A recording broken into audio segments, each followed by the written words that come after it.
Hello bull trackers दोस्तों, अप्रैल के महीने में हमारे मार्केट्स में हमें अच्छी खासी रिकवरी देखने को मिली और इसको लेकर मार्केट में काफ़ी ज़्यादा एक्साइटमेंट भी है।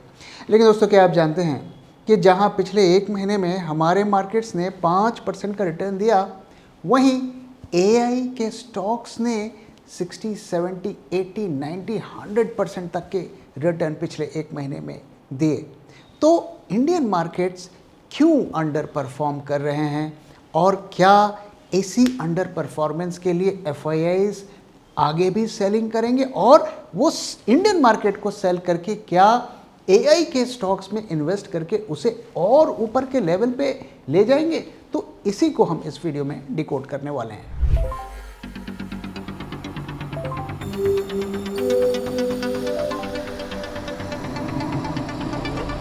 जब मार्केट की हो बात, बेटर आस्क बुल ट्रैक। तो ये सबसे पहले ईरान की बात कर लेते हैं क्विकली और समझते हैं वहाँ से क्या अपडेट है। तो जैसे कि आप जानते हैं कि क्रूड के फॉल में हमें अच्छी खासी गिरावट देखने को मिल रही है और जो एनर्जी के स्टॉक्स जो अभी तक चढ़ रहे थे उसमें भी हमें फॉल देखने को मिला है। और ये सब क्यों हो रहा है, और कल के वीडियो में मैंने डिटेल में आपके साथ शेयर किया कि ऐसी खबरें हैं कि कुछ ईरान के साथ फर्दर नेगोशिएशंस हो रही हैं और 14 पॉइंट्स पे डिस्कशन हो रहा है। तो इसको लेकर मार्केट में हमें इम्प्रूवमेंट देखने को मिला है और ऐसा कहा गया कि ऑफिशियली जो एक नया कॉन्फ्लिक्ट का जोन बन रहा था वो अब उसे बंद कर दिया गया, यानी कि operation epic fury declared over by secretary of state Marco Rubio. साथ में जो प्रोजेक्ट फ्रीडम है उसको भी ऐसा कहा गया है कि रोक दिया गया। ट्रंप ने ऐसा कहा, लेकिन ट्रंप ने ये भी कहा है कि अगर ये डील नहीं हुई तो फिर वापस से बॉम्बिंग करेंगे। तो कोई भी ऐसा एश्योरेंस नहीं है कि हम लंबी बातचीत के लिए तैयार हैं, लेकिन फिलहाल के लिए इस बात को अब डिनाई नहीं किया जा सकता कि दोनों पार्टीज के बीच में बातचीत चल रही है। अब यहाँ पर हमें एक और चीज़ जो ज़्यादा हमें होप दे रहा है वो ये है कि ईरान के जो फॉरेन मिनिस्टर है वो चाइना के साथ भी मीटिंग कर रहे हैं, यानी कि चाइना भी कहीं ना कहीं ब्रोकर कर रहा है इस डील को करवाने के लिए, और इसी वजह से मार्केट्स में हमें रिकवरी देखने को मिली है। लेकिन दोस्तों, अभी भी अगर आप देखें तो ईरान ने फॉर्मली मेमो को एक्सेप्ट नहीं किया है और इसी पर हमें वॉच करना है कि ईरान क्या कहता है। तो जब तक ये बातचीत और ये सब खबर चलेगी मार्केट में हमें रिकवरी देखने को मिलेगी, लेकिन अल्टीमेट टेस्ट होगा कि क्या तेहरान इसको एक्सेप्ट करता है। और इसी फैक्टर की वजह से जब से सीज फायर अनाउंसमेंट हुआ है हमारे मार्केट्स ने भी रिकवरी की, ग्लोबल मार्केट्स ने भी रिकवरी की और एआई के स्टॉक्स में जबरदस्त रिकवरी हमें देखने को मिली और ग्रोथ देखने को मिला। तो यहाँ पर अगर मैं कुछ स्टैटिस्टिक्स आपके साथ शेयर करूँ तो नैस्डैक अगर आप देखिए तो एक महीने में, अप्रैल के महीने में 15% से ज़्यादा अप है। S&P 500 भी 10.5% के करीब अप है और PHLX ये जो सेमीकंडक्टर का एक ETF है वो 38% अप है। इंटेल 117% अप है, हाईएस्ट मंथली गेन सिंस 1974। तो आप देख सकते हैं कि हमारे मार्केट्स में जो 6-7% का गेन हमें दिख रहा है वो कुछ भी नहीं है, वो अंडर परफॉर्म कर रहा है। और साथ में अगर एक स्पेसिफिक स्टॉक्स को देखें, अल्फाबेट 34% अप है और 9 out of 11 S&P 500 sectors are up, यानी कि ये ब्रॉड बेस्ड रैली हो रही है। ये सिर्फ एआई की रैली नहीं है, रसेल 2000 जो वहाँ के स्मॉल कैप स्टॉक का इंडेक्स है वो भी अप है और कम्युनिकेशन सर्विसेज 18.5% अप है। तो डबल डिजिट गेन्स हमें देखने को मिल रहे हैं और ऐसा नहीं है कि ये रैली हवा में हो रही है, बबल बन रहा है। अर्निंग्स भी वैसी ही देखने को मिल रही है। जहां हमारे मार्केट्स में अर्निंग्स अच्छी नहीं देखने को मिल रही है, वहीं ग्लोबल मार्केट्स में अगर आप जाके देखें तो उनके रिजल्ट्स भी अच्छे आ रहे हैं। तो 90% of S&P 500 beat Q1 estimates, 4-year high beat rate. तो ये भी इंडिकेट कर रहा है कि यूएस की इकॉनमी अभी भी स्ट्रॉन्ग है इतने ट्रबल के बावजूद। Q1 EPS growth 27.1%, fastest since Q1 2021।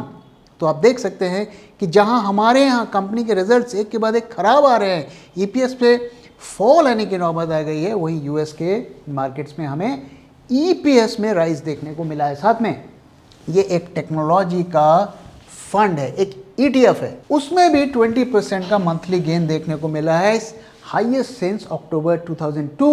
और साथ में जो मार्केट का ब्रेड्थ है, अगर उसे देखें तो it confirms rally is fundamentally supported. तो ऐसा नहीं है कि कुछ हैंडफुल स्टॉक्स ही मार्केट को चढ़ा के ले जा रहे हैं। और मई के महीने में भी, जहां मई के महीना थोड़ा बदनाम है, लोग कहते हैं सेल इन में गो अवे, तो उसको भी पूरी तरीके से नकार के मई के महीने में भी वहां हमें रैली देखने को मिल रही है और नैस्डैक फ्रेश हाई पे चला गया है। तो S&P 500 जो है उसने ऑल टाइम हाई हिट कर दिया, नैस्डैक ने भी ऑल टाइम हाई हिट कर दिया, AMD जो चिप की कंपनी है वो भी हाई है, और HUT8 एक स्टॉक है, एक कंपनी है जो बिटकॉइन माइनिंग में है और साथ में अब वो AI की तरफ भी जा रही है और एनर्जी जो डेटा सेंटर की एनर्जी सेगमेंट है उस पर भी काम करती है, उसमें 33% का गेन देखने को मिला है और 9.8 billion AI data centre lease. साथ में एनवीडिया में भी हमें अच्छे परफॉर्मेंस देखने को मिल रहे हैं और कई ऐसे स्टॉक्स हैं जिसमें 60, 70, 80% तक का भी गेन हमें देखने को मिला है एक महीने में। If a cat wants to be a lion, it needs to lose its appetite for rats. What do you want to be? Bulltrack Global Portfolio. Think big, think global. तो इतनी रैली अगर आप देखें, टेक सेक्टर हो चाहे chips के segment हो, semiconductor हो, इन सब में इतनी रैली क्यों देखने को मिल रही है? क्योंकि इसी सेक्टर में सबसे ज़्यादा पैसा आ रहा है। और दोस्तों 725 बिलियन डॉलर्स ये कैपेक्स के फिगर है। बिग 4 हाइपर स्केलर 2026 का AI कैपेक्स इतना है वर्सेस पिछले साल इन्होंने इतना पैसा लगाया। तो ये जो पैसा लगेगा ये कहाँ जाएगा? ये उन कंपनीज के पास जाएगा जो AI की इंडस्ट्री को सपोर्ट करते हैं। कोई चिप दे रहा है, कोई डेटा सेंटर दे रहा है, कोई पावर दे रहा है, कोई इक्विपमेंट्स दे रहा है, कोई क्लाउड दे रहा है। तो इन सब ये पैसा जो है उन कंपनीज पे जाएगा और उनके प्रॉफिट्स और उनके रेवेन्यूज बढ़ेंगे। और ये इंडिविजुअली आप देख सकते हैं कौन सी कंपनी कितना इन्वेस्ट कर रही है। और ऐसा नहीं है कि ये इन्वेस्ट कर रहे हैं और इन्वेस्ट कर रहे हैं और इन्वेस्ट कर रहे हैं, जो पिछला इन्वेस्टमेंट था उनके फ्रूट्स भी अब यहाँ पे दिख रहे हैं। तो गूगल क्लाउड का अगर अब रेवेन्यू देखें तो 63% का राइज वहाँ पर हमें देखने को मिला है। AWS का 28% गेन हमें देखने को मिला और माइक्रोसॉफ्ट का भी हमें 123% का गेन देखने को मिला है। तो आप समझ सकते हैं कि ये जो केपेक्स वो उन्होंने पिछले सालों में किया, वो सिर्फ इसलिए नहीं किया कि उसके रिटर्न्स हमें 5 साल बाद, 6 साल बाद, 7 साल बाद आएंगे। उनके इमीडिएट रिटर्न्स हमें देखने को मिल रहे हैं और इसीलिए मार्केट इन कंपनीज को रिवॉर्ड कर रहा है। अब आइए बुल केस और बेयर केस की बात कर लेते हैं कि किन कंडीशंस में जो है मार्केट आगे और भी रैली करेगा या रैली पर ब्रेक लग सकती है। तो पहली चीज़ तो ये कि कैपेक्स विजिबिलिटी क्लियर है, लोगों ने पैसा कमिट कर दिया है, पैसे का अरेंजमेंट है, पैसे की कोई कमी नहीं है, तो ये रैली को बढ़ाएगा। साथ में रेवेन्यू के फ्रूट्स मिल रहे हैं तो और भी लोग आएंगे कि हम भी इन्वेस्ट करना चाहते हैं, तो पैसे की प्रॉब्लम इन कंपनीज को नहीं होगी और अर्निंग्स में स्ट्रेंथ भी देखने को मिल रही है। और अब ये जो लड़ाई अगर ख़त्म हो जाती है, क्रूड कम होता है, इन्फ्लेशन कम होता है, तो उसका भी फ़ायदा मिलेगा। और गूगल क्लाउड अगर देखें, इन कंपनीज के पास काफ़ी रेवेन्यू ऐसा है जो बैकलॉग है, यानी कि वो अब आगे आएगा, वो ऑलरेडी वो प्रोडक्ट्स उन्होंने सर्विसेज डिलीवर कर दिए हैं, उनकी पेमेंट आएगी। तो बैकलॉग अगर आप देखिए तो Google cloud alone has 460 billion in committed contracts, वो पैसा इनके पास आएगा और इसी की वजह से आगे अगले 2 साल की इनकी रेवेन्यू जो स्ट्रीम है वो पूरी तरीके से वो पाइपलाइन बन चुकी हुई। अब आइए बेयर केस की भी बात कर लेते हैं कि किस सिचुएशन में ये रैली पे ब्रेक लग सकता है। तो सबसे बड़ी चीज़ ये है कि उनका जो फ्री कैश फ्लो है, जो पैसे कंपनी के पास बचते हैं सारे खर्चों को निकाल कर उस पैसे को भी वो इन्वेस्ट कर रहे हैं फ्यूचर ग्रोथ के लिए। तो वो पैसा अब खत्म होता जा रहा है। मेटा के केस में उन्होंने 90% अपना फ्री कैश फ्लो लगा दिया है। माइक्रोसॉफ्ट के केस में उन्होंने 28% का फ्री कैश फ्लो लगा लिया है। तो अब अगर कोई प्रॉब्लम आ जाती है, बड़ी लड़ाई छिड़ जाती है, तो ये कम से कम मेटा को हम कह सकते हैं कि ये ट्रबल में आ सकता है। तो काफ़ी कंपनीज अपने फ्री कैश फ्लो को, जो पैसा उन्होंने सालों से कमाया और जमाया, उसे बिजनेस के ग्रोथ में लॉन्ग टर्म के लिए इन्वेस्ट कर रहे हैं। साथ में जो सबसे बड़ा रिस्क है जिसके बारे में हम बात करते हैं कि इस एआई रैली वर्ल्ड वाइड जो भी हो रही है वो हैंडफुल ऑफ स्टॉक्स के द्वारा हो रही है। तो यूएस में अगर आप देखें, मैग्निफिसेंट 7 स्टॉक्स जो हैं वही मेजॉरिटी इंडेक्स में गेन हमें दिखा रहे हैं। और कोरिया में सिर्फ 3 स्टॉक्स ऐसे हैं जो उनके मार्केट को सुपर हाई लेवल पर लेके जा रहे हैं। अगला जो रिस्क है वो है वैल्यूएशंस, क्योंकि जितने तेजी से ये स्टॉक्स ऊपर चढ़े हैं उतने तेजी से कहीं ना गिरे। अगर फैक्टर्स उनके अगेंस्ट में जाते हैं, और हम जानते हैं दोस्तों मार्केट का ये रूल है, जो जितना ऊपर जाता है जितना तेजी से, उतना तेजी से नीचे आता है। तो यहाँ पर अगर आप देखिए, जो ये सेमीकंडक्टर का इंडेक्स है 38% अप है एक महीने में। तो इससे लोगों को डर लग रहा है कि कहीं ये 2000 टाइप की रैली, .com टाइप की रैली तो नहीं हो रही, और उसके बारे में भी हम आगे बात करने वाले हैं। साथ में ईरान वाइल्ड कार्ड, अगर आप देखें डील अभी भी साइन नहीं हुई, ईरान कुछ भी नहीं कह रहा है, हॉर्मुज अभी भी लगभग क्लोज्ड है, और इन्फ्लेशन भी बढ़ने वाला है, क्योंकि इतना सारा कैपेक्स जब होगा तो इन्फ्लेशन में भी राइस आएगा, जो कि एक तरीके से रेट्स को बढ़ाने या फर्दर कट करने की संभावनाओं को कम करेगा। सो अब आइए कंपेयर करते हैं कि क्या ये एआई की रैली जो चल रही है ये एक बबल है, क्या हम 2000 टाइप के सिचुएशन के आसपास पहुंच रहे हैं, क्या उसी तरीके से यहाँ पर होगा। तो आइए दोनों को हम कंपेयर करते हैं, दोनों सिचुएशंस को क्विकली कंपेयर करते हैं। तो पहले सिमिलैरिटीज़ की बात करेंगे। तो सिमिलैरिटीज़ क्या है कि उस टाइम अगर आप देखें तो केबल्स बिछाए जा रहे थे, क्योंकि इंटरनेट केबल से चलता है, वो इंफ्रास्ट्रक्चर को बनाया जा रहा था। आज डेटा सेंटर्स बनाए जा रहे हैं, तो ये सिमिलैरिटी है वहाँ पर। सो 2000 में क्या हुआ था, उस इंफ्रास्ट्रक्चर को बनाने के लिए हमने 50 बिलियन से केपेक्स को बढ़ाकर 250 बिलियन किया था, यानी कि 5 गुना बढ़ाया था 5 सालों में, 95 से 2000 में इंटरनेट के पूरे स्ट्रक्चर को बनाने के लिए। और अब हम क्या कर रहे हैं, हम डेटा सेंटर्स बना रहे हैं एआई के। सो 3.5 साल में हमारा केपेक्स $200 बिलियन से $725 बिलियन बन गया। लेकिन दोस्तों एक बड़ा अंतर है, उस वक्त ये कंपनीज इतनी कैश रिच नहीं थी, इतनी बिजनेस रिच नहीं थी। आज ये सिचुएशन अलग है, और साथ में जिस तरीके के गेन्स हमें देखने को मिल रहा है, ये सेमीकंडक्टर इंडेक्स है, एक साल में डबल हुआ है, तो ये कुछ हमें .com एरा की याद दिलाता है। और दूसरी सिमिलैरिटी क्या है, कॉन्सेंट्रेशन। जो मार्केट को चढ़ा रहे थे वो हैंडफुल ऑफ स्टॉक्स चढ़ा रहे थे।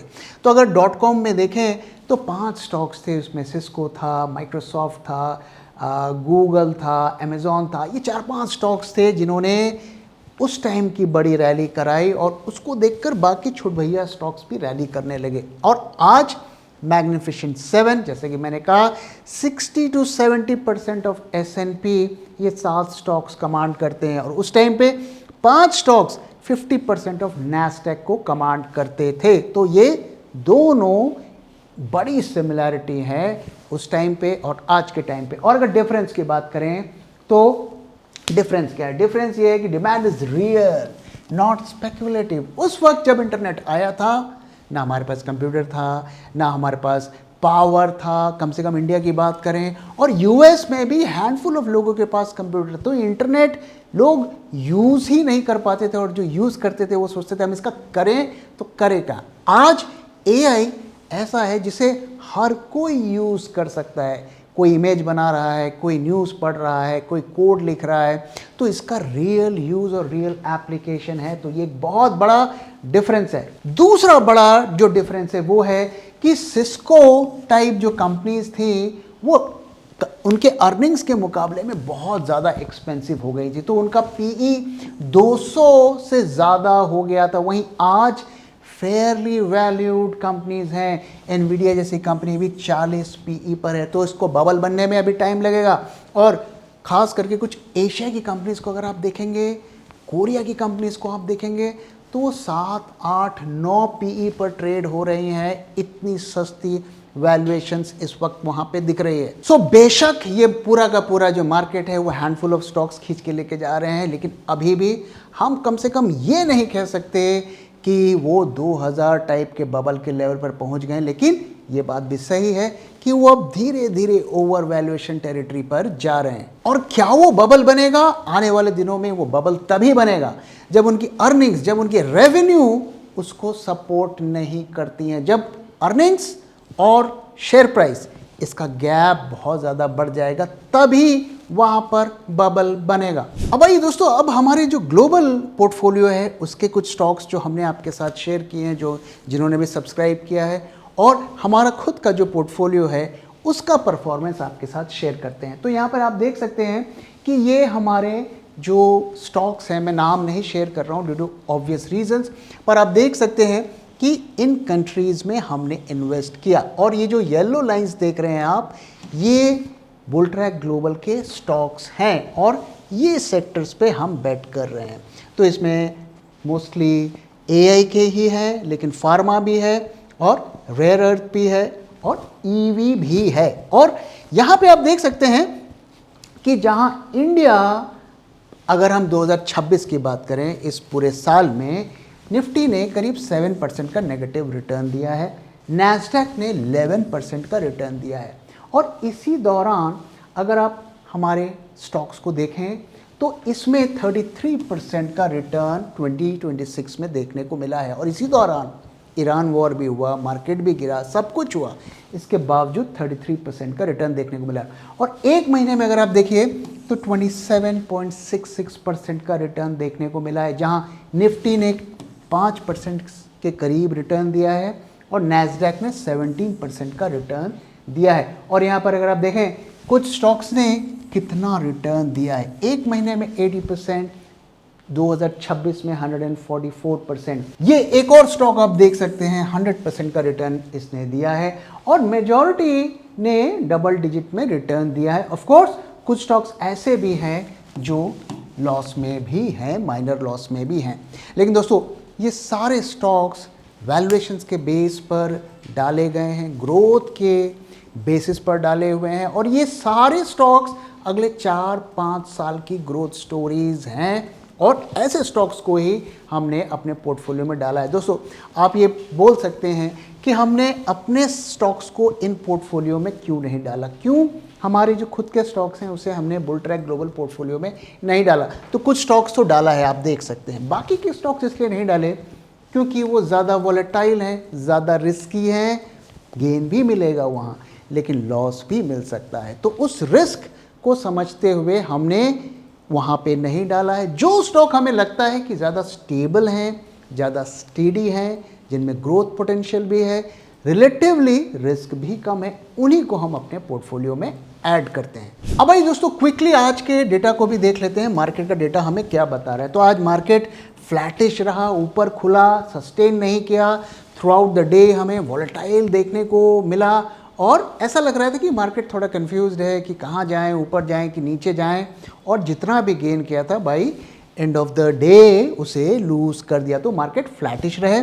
और ऑप्शंस मार्केट में हमें क्या देखने को मिलता है, तो वॉलेटिलिटी की पिक्चर इंप्रूव होती हुई दिख रही है, कम से कम कॉल में, पुट साइड में बढ़ा है।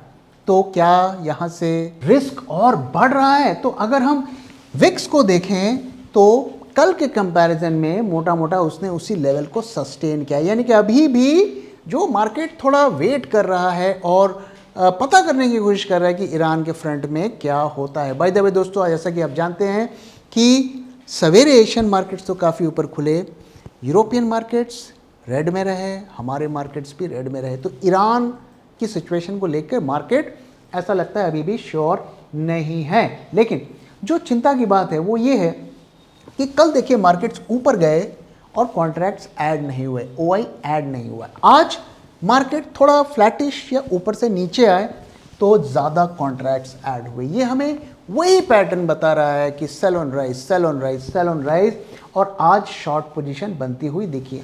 प्रीमियम में भी डिक्लाइन देखने को मिला है, जो हमें कंफर्म कर रहा है कि ये शॉर्ट पोजीशंस बनी हैं। और नेक्स्ट मंथ का भी अगर हम प्रीमियम देखें तो वो भी थोड़ा मॉडेस्ट देखने को मिल रहा है। एडवांस डिक्लाइन काफ़ी अच्छा रहा।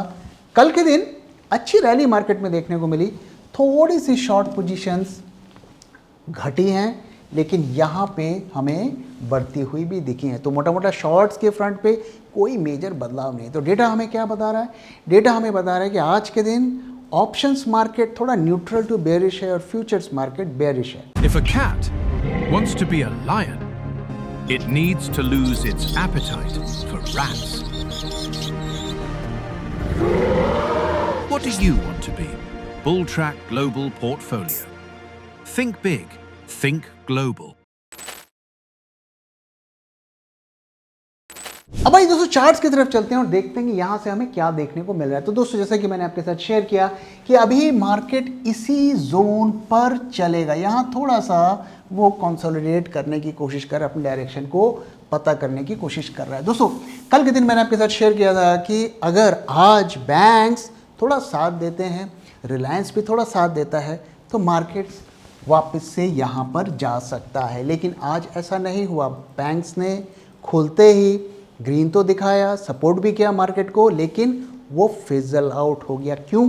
क्योंकि अब उनको डर लग रहा है कि कहीं इंटरेस्ट रेट्स ना बढ़े, क्योंकि महंगाई की मार अब दिखने लगी है। तो इसीलिए आज मार्केट्स थोड़े ग्रीन में रहे। अब चूंकि बैंक्स ने सपोर्ट नहीं किया, सो आज मैं कहूँगा कि मार्केट थोड़ा सा बेरिश टेरिटरी पे आता हुआ दिख रहा है। अब जो हमारा नया लेवल है वो मैं आपके साथ शेयर करता हूँ, वो है 24,250। अगर आप लॉन्ग हैं, इसी को अपना स्टॉप लॉस बनाइए।